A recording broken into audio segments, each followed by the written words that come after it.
5 minutes on the phone, Jordan. Okay, this is our countdown. We're counting down till service starts, so that people have to just listen to us talk about literally almost anything for 5 minutes. Well, we watched something one time where they did this just a filler. It's not filler. It's important. It's a very important part of the service. But at the same time, instead of looking at numbers changing, you can think. Don't you know right now, like the room is full of people talking. Like this is just the countdown. We don't have to listen. Yeah, and nobody's so like probably there's listening. one guy right now in the room like, would you guys just shut up? I'm trying this. This is important information. Right. And it's not at all. This is just a quick catch up on where things are. Definitely. How's things going? Things are going fantastically. The sound things. Yeah. So we realized, we knew about it, but the way sound moves bounces off of things. Mm-hmm. And so we basically just attached pillows to the walls and ceilings. They're good looking pillows. You know what's weird? That's basically what they are. Our shower at home it's walk-in and it's rock. Mm-hmm. And so if you're listening to your phone and you walk into the bathroom, it's like tile and stuff and the sound gets real bad. But if you take a phone into the shower, you can't hear anything. Like it just bounces all over the place. And so I would say this studio audibly represents the exact opposite of that. Mm-hmm. So now it's easier to hear. Yeah, I'll be interested to hear what it sounds like on video. Yeah, same. Because we have headphones on, and so we're listening very intently to see if there's any glitches or anything. So we can hear the echo. Yeah. It's going to make its way into a sermon at some point. How are we doing on time? Okay. It's going to make its way into a sermon at some point. But last week, Mike talked about traditions and that things are changing. Everything's changing. And I think it's so interesting when you look at like the studio and the video and yada, yada, yada, the methods, how much they're changing.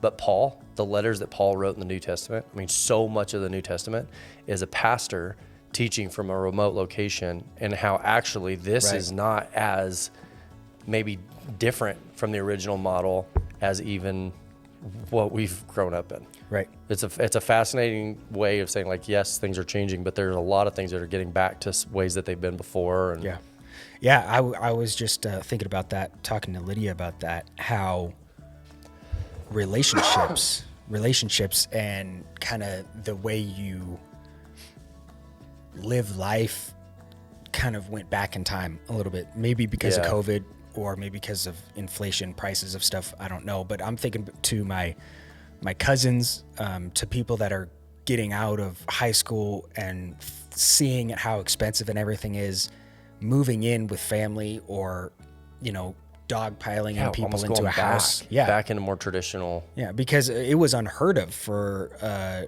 20-something-year-old to buy their own house back in the day, because it was like, where are you going to make enough money for that?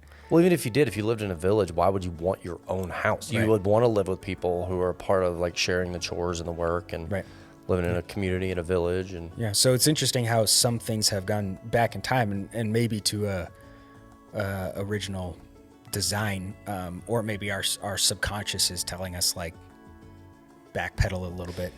Well, and I feel like I've taken a bath on Bitcoin this week. I've lost literally like $7. Oh, geez. That's how I'm deep in it. And maybe I'll have to move back in, with like a village or something until cryptocurrency recovers, like old times. Right, like old times, cryptocurrency. When it crashed in the 60s. Mm-hmm. I mean, that was bad. My grandpa said he didn't think he'd recover from Doge, but he ended up fine. He was fine. Any books you've been reading? The Bama podcast. I cannot recommend it enough. It almost made me want to quit preaching because I'm like, there's so much I don't know. There's just so much about the Bible that I don't know that I'm learning. And so, Bama podcast. Bama podcast. I'm not going to quit. I'm just realizing that there's a lot I don't know. Oh, thank goodness. Well, then that's motivating. Yeah. If anything, you're going to be the opposite of quitting. More working. It makes me realize how patient God's been with me, that he would let me preach in early years of things. Like I think of how much I've learned just in the last like 8 years. And then I think about like, I was full on preaching, like before I ever moved to Oregon, I didn't know anything. And so. Well, same with probably anything, video. I was thinking when we came on to Shiloh, I had no idea. But your confidence was just like at an all-time high. We recorded the video And then I was thinking, how do you edit the video? Anyway, so then that's the time. There we go. That's 5 minutes. Welcome to church. Welcome to church, and that's all. And that's all. Welcome to church. Good morning, Shiloh Ranch Church Online and Wickenburg. What's up? We actually haven't been in Wickenburg a lot this year. It feels weird to be speaking to them not from being there. Right. Yeah, seriously. Jordan is here during the transitions. Is this the first time you've done transitions? If I've done them, it's been a while. It's been a long time. Yeah. Well, no, I did them remember we did them in the lobby over there. Right. So I did some of those live. So maybe possibly the first time in here, which is cool. I think so. So as we go into the service, online people, there is a prayer. You can request prayer, and there's a live team of people there ready to pray for you. That's about. Am I supposed to say we're going to go into worship? How does and then we're going to go into worship. Should I have talked about this before we said go? For Wickenburg, Arizona people, please stand as we go into worship. Yep. You know what's crazy? They just kind of got it now. You go into worship, everybody just stands up. They're getting the hang of it. Yeah. It's weird that in a place that is so old and traditional and established and old cowboy culture that it is there, that the digital format, as new as that is, they got the hang of it. It's starting to transition nicely. That's way cool. Yeah. So we're going into worship, and then we'll be back here before the sermon, and we'll see you then. See you then.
To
God, we just thank you for being a good, good Father.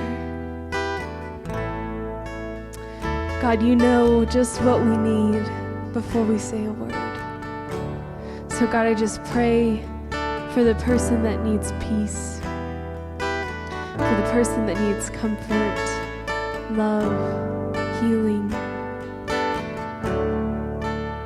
God, you're a good, good Father who gives comfort, peace, love, and healing freely, over and over, no matter where we are, no matter what we've done. You are perfect in all of your ways. Your love is perfect. God, we love you. We're grateful for this opportunity of worship. Amen.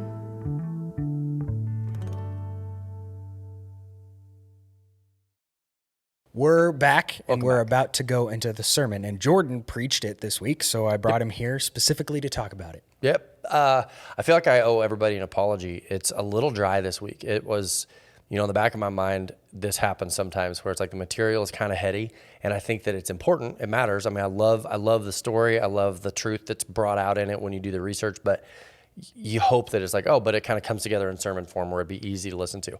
A monologue is already hard to listen to because it's one person's voice and your mind tends to trail off. Right. For that reason, I try to make sure it's never like just informational, like a lecture.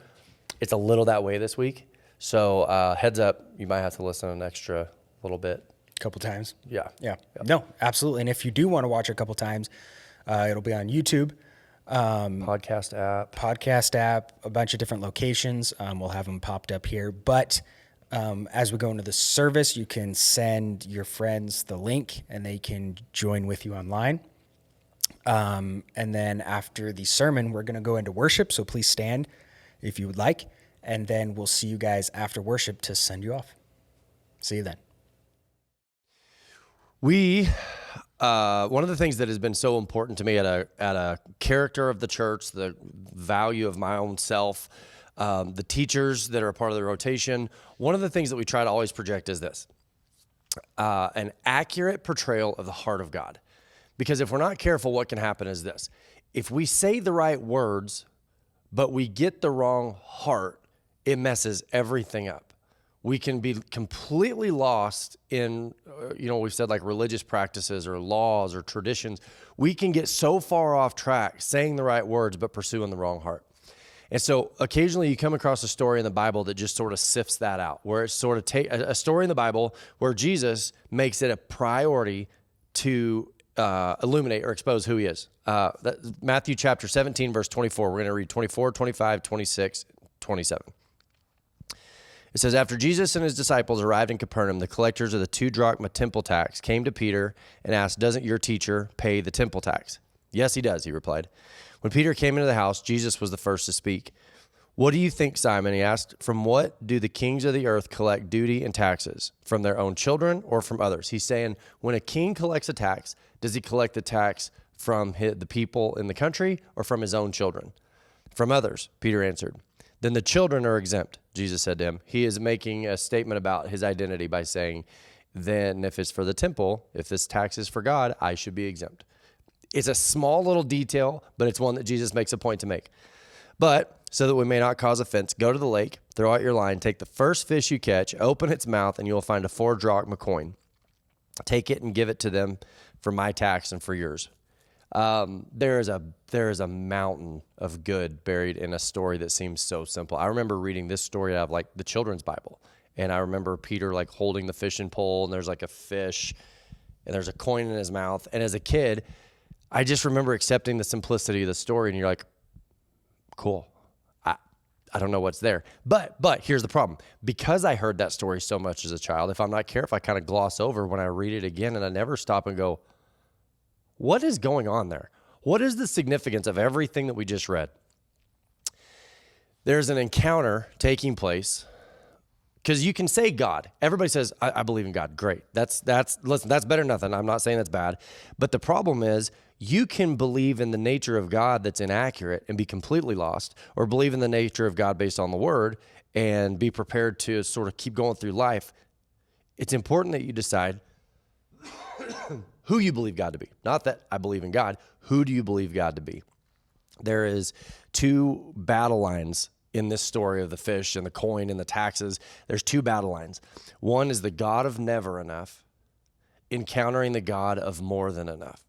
This story is a power story of Jesus determining his nature. We'll just start through it. El Shaddai is one of the names given to God. It means the God of more than enough. Okay. In Buddhist teaching, now listen, I know that hackles people a little bit. I know that you can kind of get people's hesitancy up when you start talking about Buddhist teaching, but they have a teaching that is actually a really, really solid foundational teaching that desire is suffering. Stick with me. I know this is going to sound really simple, but in theory, the fastest way to have everything that you want is to only want the things that you already have. It's a trick. Ready? I can guarantee that you get everything that you want. Change what you want. And they're like, Buddhism seems like kind of a cheat code. But as we know, and you may have this reaction as you're listening, like, wait a minute, that doesn't seem like what I want. Because as people, we really struggle knowing when to say enough. It's just not in our nature to achieve something and go, good, that's enough. We will achieve our goal. And the minute we have a goal, I can't tell you how many people that I've known that have gone through this exact scenario just in the rodeo world. Let's just take the rodeo world as an example, but it doesn't matter what you do, you'll know this to be true. Their only goal in life, I just want to make the national finals. That's it. That's all I want to do, okay? And then it happens. Then what? I just want to make them again. See, you expand what you want because it's how you motivate yourself. I want more. I need more money. I need more power. I need more security. I need more validation. It's just one of those things. And actually, the sad part is I'm old enough now to have seen people that have this big, giant career and things have gone well, and then they get a little bit older, and then there's sort of a diminishing return, like maybe they're not winning what they used to win. And instead of going, you know what, I had a good career. I have enough. I got what I wanted. I achieved more than I wanted to achieve. It's enough. They go, I just want one more. And before they ever get their one more, they give everything that they'd made in their career all back and they end up broke. Now, I'm using rodeo as an example, but the problem is this. We have this weird way of guaranteeing that we are never satisfied. We are never happy. We are never fully satisfied with what we've accomplished or what we've done or what God's done in our life. Because if desire is suffering, if what the Buddhists teach about desire is suffering, then unlimited desire equals unlimited suffering. Stick with me here. That if we never learn to adjust what we want or say that something is enough or fully accept that there's like an end to things, then what happens is our lives are this constant pursuit, always wanting, never having. It's like the definition of hell. It's like we live in hell before death in this life of always wanting, never having. Let me explain why this story is setting that up. It says the collectors of the 2 drachma temple tax came to Peter and asked, doesn't your teacher pay the temple tax? Yes, he does. This tax was not the Romans, like the tax collectors that everybody hated, the boo hiss taxes that they were paying to the Romans that were unfair and being forced and they were coerced into giving. This was not that. This was a temple tax. This was amongst the Israelites. This was a tax that had originated only during census. They would only take a temple tax during census to kind of keep up the temple, make sure everything was okay. It was rare. If you want to go look it up, it's in Exodus 30, 11 through 16. Like it talks about the development of the temple tax. It's, we're never going to do it. We'll do it sometimes. We'll do it again. Only when it's needed, only when it's necessary, only when we're in a bind, just to keep up the temple. This is where it starts all the way back in Exodus. So you fast forward to Jesus' day, and people had done what people do, and all of a sudden it's an annual tax every single year, whether we need it or not. This is my favorite part about government, is they never say, you know what, maybe instead of taking more taxes, we need to take a look at how we're spending it. Maybe we're taking more taxes than we need to take because we're not spending it very well. Maybe we need to rein ourselves in. Even hearing it, you're like, yeah, right, it's the government. They are people, and people have this history of more. I need $1. Okay, you got $1. I need $10. Okay, you got $10. I need $100. Okay, I need $1 million, $1 billion, $1 jillion, $1 trillion. I mean, it's like we never reach that moment where we say enough. I've got enough. We have enough. And that's exactly what's happening with the temple tax. So they come to Jesus. Listen, this is where it starts to get interesting. They come to Jesus. God's name in the Old Testament, El Shaddai, one of his names is El Shaddai, the God of more than enough. They come to, this is mind-bending. I'm not even sure if I'm going to be able to express it in a way that makes sense, but we'll try. They come to Jesus asking him to participate in a tax for the temple that had progressed into the God of never enough practices. And Jesus participates. He goes, yeah, okay, I'll pay it. This tax represented just an insatiable need for more and more and more, always more. Let me give you another example. The word, I learned this from Lacey actually, and I don't remember where she learned it, but I did some research on it. And let me tell you what I came up with. The word chronology, we use the word time, operates according to chronology. And we get the word chronology from the ancient Greek word chronos. And chronos was a mythical god that people worshipped and they believed in. It was kind of the Zeus-esque type god. And here's some of the nature and the personality of Kronos. Ready? He was thought to, his legend, his story was, he was all destructive and all devouring. He was like a hole that you pour stuff into and it's never full. It's never enough. Always pouring more in. The legend was he had castrated and disposed of his own father so that he didn't have to be under his control. And then to try to maintain his own power, he had consumed all of his own offspring. I mean, this God that people worshiped was the definition of the God of never enough. And they would sacrifice and they would pour into it and they would offer sacrifices, ready for this, including their own children. Throughout history, people would sacrifice their own children to the God of Kronos, which is never enough, the God of never enough. You give and you give and you give, and he takes and he takes and he takes. A God who will never say enough, a God who never relents. And you start to think, like, where does that end? How much time would a God of never enough require? Eventually, all of it. How much money does a God of never enough require? All of it. How many relationships? All of it. And then all of a sudden, once you start to think, it starts to feel like we would be a slave to a God like that. If that God was real, we would be a slave because no matter how much we do, it's never enough. No matter how much we work, the work is never done. No matter how much we give, it's never enough. We always need more. We are slaves to that. And then, and here's what's been just sort of mind-numbing to me is actually when you look at how the temple tax had progressed, pretty soon there's like more taxes, more taxes, more taxes. In so many different ways, religion almost would lead you to believe that God's nature is a God of never enough. You give and you give and you do and you serve and you obey and you just, it's never enough. Even in the way that we approach a Sabbath. Follow the rules, rules, rules, rules. Our rules almost increase on Sabbath. We never say enough. We never rest.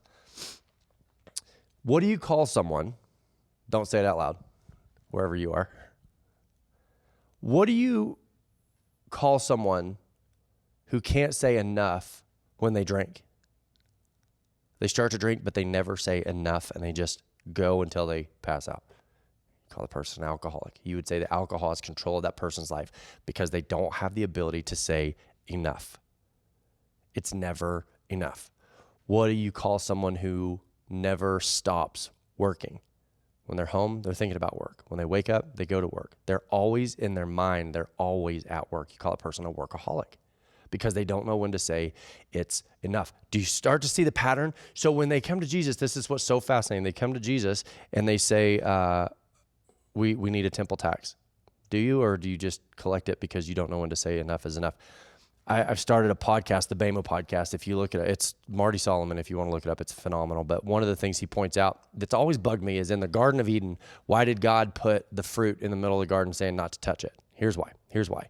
Because the ability to say enough is what distinguishes man from animals. Animals never say enough. If you put a flake of hay in a pen, an animal eats it. That's just, you wouldn't expect anything different. You would never expect self-restraint from a beast, from an animal. But by putting something as possible in the garden, but saying don't touch it, he is allowing people to operate in humanity that says we need to reach a place that we say enough, that we are our most human when we reach a point in our life where we say it's enough. Ready for this? So again, and I'm only using one reference in the story of Jesus, but think about this. In our own lives, if somebody who works and works and works and works and never stops, how much is enough? Never enough. Always got to have more. Alcoholism, addiction, drug addiction, a desire for this, a desire for that. People still, in 2022, as advanced as we are, as smart as we are, as far as we've come as a society, people are still sacrificing their children, their wives, their finances to the God of never enough. How many relationships between parents and children have been broken down because of addiction, parents that weren't able to say enough, whether it's work or alcohol or drugs or hobbies? I mean, we are capable of going into slavery with anything that we don't ever deem to be enough. Okay, I think we've established the nature of a God of never enough. Secondly, verse 25, it says, when Peter came in the house, Jesus was the first to speak. It says, what do you think, Simon? From whom do the kings of the earth collect duty and taxes? From their own children or from others? From others, Peter answered. Then Jesus said, we are exempt. It's a Christological statement. It is Jesus establishing his identity as the Son of God. But he doesn't stop there. Verse 27, but so that we may not cause offense, go to the lake and throw out your line. Take the first fish you catch, open its mouth, and you will find a 4 drachma coin. Take it and give it to them for my taxes and for yours. Okay. This part makes me laugh. The reason it makes me laugh is it's almost like I can see Peter's expression. I can almost see it. When we try to justify never saying enough, here's how we try to justify it. We try to justify our behavior by the need. I don't say enough because. I can't ever say enough because I take a workaholic and you go, hey, you're a workaholic. You need to learn how to say enough is enough. I can't. I'm broke. I'm paying all the bills. I'm the one that's a provider. It's like that the need justifies the endeavor, right? And so when you think about the life of Peter, specifically Peter, when Jesus found him was what? He was a fisherman. How many nights do you think Peter was out there trying to pay his bills, trying to get by, fishing, begging God, like, oh God, can you just let me catch a fish? Anybody ever been here? You're at work. Please just let this go through. I need a bonus, something. How many times in our life, why can't I just have a breakthrough? God, horse trainers. Why won't a horse sell? Why am I not getting the customers? Whatever example, it doesn't matter what you do. This is definitely happened, that Peter would have been fishing, needing for the fishing to go well and praying like, God, I just need more. I need more. So that's why this is funny to me, because Jesus sends Peter to go fishing. Of all the things Jesus could have sent Peter to do, he could have said, walk down the street and you're going to find a coin. Or he could have done it any number of ways. He specifically sends Peter back to a pursuit that was familiar, that had probably represented slavery in Peter's life at some point, of just go, work, more. How much is enough? Never enough. I need more fish. I need more money. I need a bigger house. I mean, this is capitalism at its peak. We need more. And you know that at some point, fishing had represented prison for Peter. Never enough. It's never enough. Just because that's human nature. So I can just see Peter out there fishing, catching a fish that has money in its mouth, and realizing that Jesus has the power to have provided the whole time. Can you see, surely I'm not alone. Don't you think that Peter had this moment of am I a joke to you, Jesus? Is this a joke? Do you realize how many times I've prayed and now I just come down here, I'm in the ministry and you send me back and you make me realize it's almost this. When Jesus shows how easy it is to provide, especially through a means that had been so difficult for Peter in his life, Jesus comes in, opens the door, makes it so easy. It's almost like Jesus is specifically making a mockery out of the panic. It's almost like Jesus, because the panic is how we justify never enough. I need more. And so when Jesus literally makes it so easy, okay, here's what I need you to do, Peter. You ready? We're going to participate in this little tax that they're doing, okay? Okay, all right. I need you to go fishing. Peter's like, oh, boy, I don't know. Sometimes those fish are really hard to catch. Jesus is like, just stick with me. He goes down there, gets a bite. Of course he gets a bite. Reels it up, there's a coin. It's almost as if Jesus is like, hey, I'm just reminding you, none of this is hard. The reason you panic, the reason I panic, the reason we all panic, is because there's this never enough element that says, I'll be happy once I'm in charge.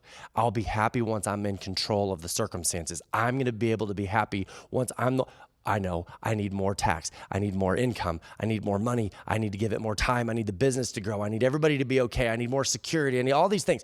And then I'll be happy. My phone just made a sound, but I have no clue what it was.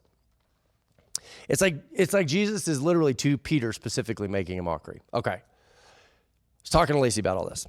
And she said, okay, let me tell you. She said, my deepest desire is not for money or power or validation, nothing like that. She said, it might be important to note that my deepest desire, my very deepest desire in life is for the security of my children, that nobody ever hurt my children. And I had to stop for a minute because I'm like, well, that doesn't really land like in the vein of how we would necessarily think of desire landing. That seems like a very just, valid point. Seems like something you should be allowed to want. Here's what I think. I think it's still true.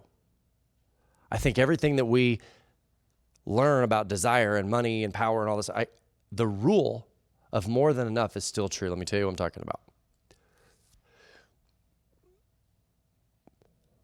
When we take our deepest, most justified, I think that's an important distinction, our deepest, most justified desires. You go back, remember the God of never enough, the desire is suffering. What that means is this, your place of deepest desire is also going to be the place of your deepest suffering. So what that means is Lacey and I, because I would say that's pretty much mine too, like I want my kids to be okay. I would say if I got to pick, that's probably my deepest desire in life is that my kids are okay.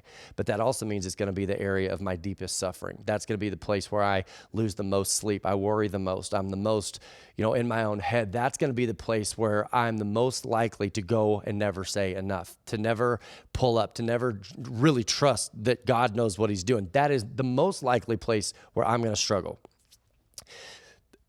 But if I can't ever say enough in my desire for my kids to be okay, if I never reach a point where I'm able to say enough, then I'm never able to fully put it into the control of God.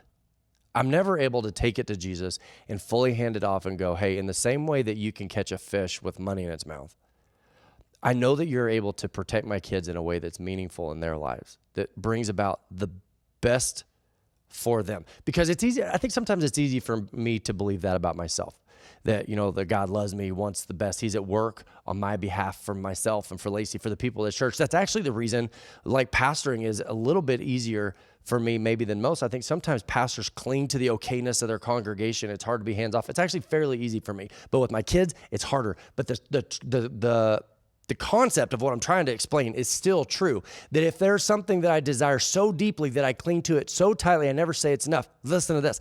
I'm actually going to begin to harm my children. I'll become the source of harm for my children because I take it into my own hands and I decide it's up to me to protect them. I can't let Jesus do it. I can't go to the God of more than enough. I have to go to the God of never enough. How much protection is enough? More. I always need more protection, more security. And pretty soon I start killing the relationship with my kids. I'm actually starting to sacrifice my kids' well-being because I have to be in control to make sure nobody ever hurts them. When we take it to Jesus, think of this. Your deepest desires in life, whatever those may be, when you take those to Jesus, you go, okay, it's enough. I can only go so far. I've got to put my okayness in the hands of a God of more than enough. We get relief from our own desires. We get relief from our own desires that are the main source of suffering. We get to say enough. I can only take my desires so far, then I have to set them down. I have to sacrifice my own desires at the feet of Jesus. And that without understanding who Jesus is, that would be impossible. I can't imagine setting down the safety and security and the okayness of my children into the hands of anybody else other than a God that I could trust. That's why knowing, well, I believe in God, well, that's only important if you know who he is, because at some point you're going to have to take your deepest desires and set them at the feet of that God and go, it has to be enough. I have to take a day off. I have to step away from this. I have to invest in time in other things. You see what I mean? It's the health. It's only the few little areas that we can't let go that cause us the most damage. The trust that he is more than enough. I got a weird one. I know this has kind of been a heady sermon, but try to think of this. I actually think that desire, things that we want the most, whatever that may be, has become a form of idolatry. See, the explanation of idolatry to me is this. It's where you think your good comes from. Image is a big one right now. You see people protecting their image because they think that their image is where they get all their good. They protect their finances because they think their finances is where their security and their okayness comes from. Whatever it is that you desire has become an idol. Think of this. If the thought of setting it down gives you anxiety and you go, I can't set it down because if I set it down, I might lose it, then you're a slave to it. You're a slave to the things that you want the most. Ready for this? If your greatest fear in your marriage is that your spouse is going to be unfaithful, you overcorrect and you take the life out of that relationship by removing the freedom, and the relationship is far more susceptible. Do you see what I'm saying? The God of never enough versus the God of more than enough. That when we set down, if we're willing to set down and go, then I don't feel entitled to everything that I want. God, this is what I want, but ultimately I'm going to surrender what I want to you. I'm going to follow you the best that I know how to follow you. I want to be obedient. And when you find yourself wrapped around the axle, that's the best time to go. Okay, I'm going to set it down. I'm not going to think about it. I'm not going to worry about it today. I'm taking a day off from it. This is one of my favorite things about Chick-fil-A. They said to the guy that started Chick-fil-A, you can't be effective only being open 6 days a week. Now listen, I get very upset when I go to Chick-fil-A on Sundays and it's closed, like the rest of us. But the business model is more profitable in 6 days than the other ones are in 7. Do you see? Because it knows when to say. It's a business model based on knowing when to say enough is enough.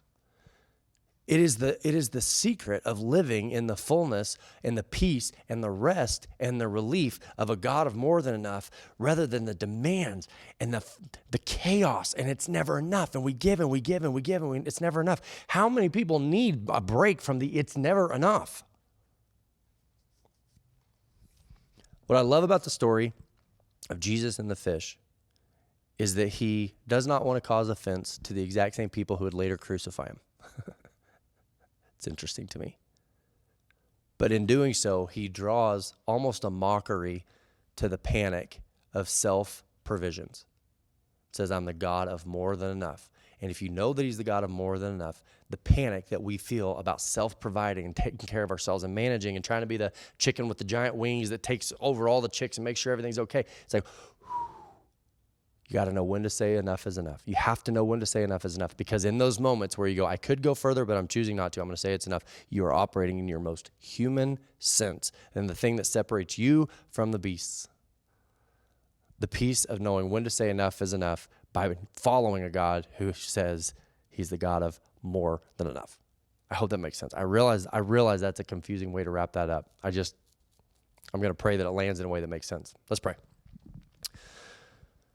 Lord, when I think about the story of Kronos and all that he required more work, more time, more money, more sacrifice. And I see that actually in our society. It seems familiar. As crazy as that story sounds, it seems familiar, where we just go and we never rest and we never pull up. We're never willing to say no to ourselves. We're never willing to say the word enough. God, it's almost like we've decided that you have the nature of Kronos, which is that if we have to keep going and going and going and never rest and never pull up, we're never willing to question our desires. And so because we never limit our desires, we never limit our own suffering, we just live in a life of panic and chaos all the time. Broken relationships, all the things that come with never saying enough. Lord, I think of Peter out there catching a fish with a coin in its mouth. He had to have thought like this whole time, you could have done this whole time. But God, in our lives, I pray that you just draw us to your heart, the God of more than enough. Help us to see you and understand who you are, so that in moments of panic that feel justified, we'll set that down and let those go and move away from them. Lord, help us to look for areas in our life where we need to learn to say enough is enough. I pray in Jesus' name, amen.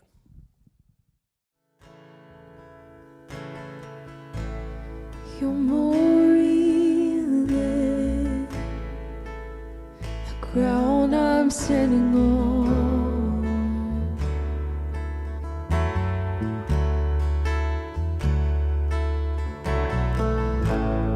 You're more real than the wind in my lungs.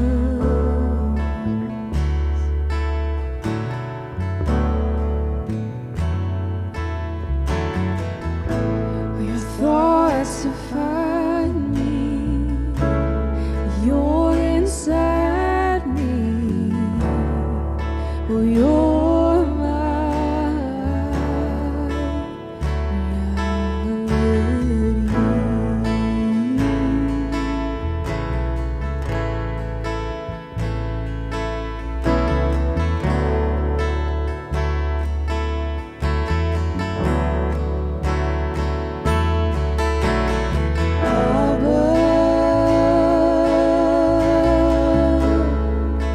I belong to you.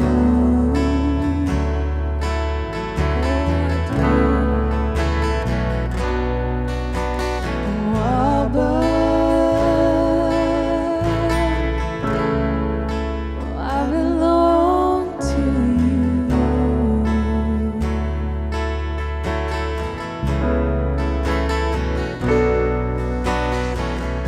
Oh, you're closer than the skin on my bones,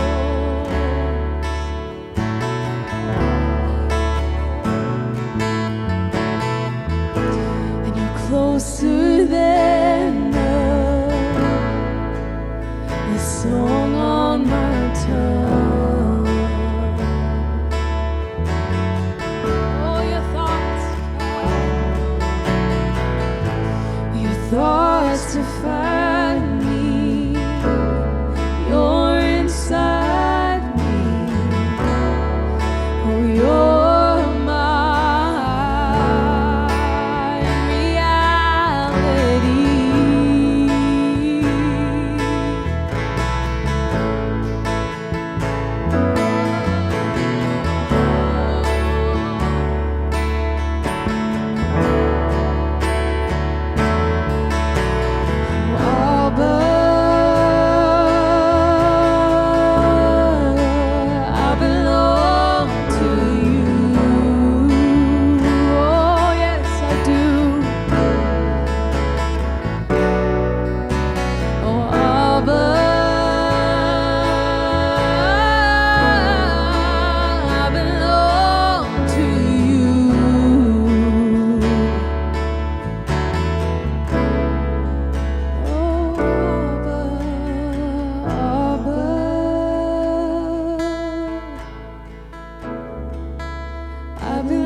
Father God, we're just grateful that we belong to you. And God, although you aren't standing in front of us, you're more real than the ground we're standing on. And although we can't feel your touch, you're closer than the skin on our bones. So God, we're grateful for your presence. We're grateful for your closeness, your love and your peace and your joy. We love you, we worship you. Amen.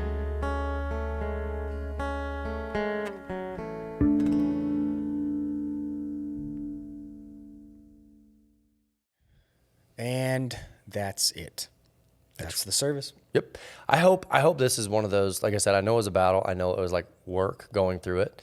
But man, imagine if we could get this right, how much it would change the day-to-day lives. Oh, yeah. I genuinely, I think this is a turning point opportunity for people's lives and marriages and relationships and finances and practices. And I'm hopeful that this is something people will make an attempt to apply, of like saying like, okay, I'm just going to say enough. I've had enough this week. I'm going to stop.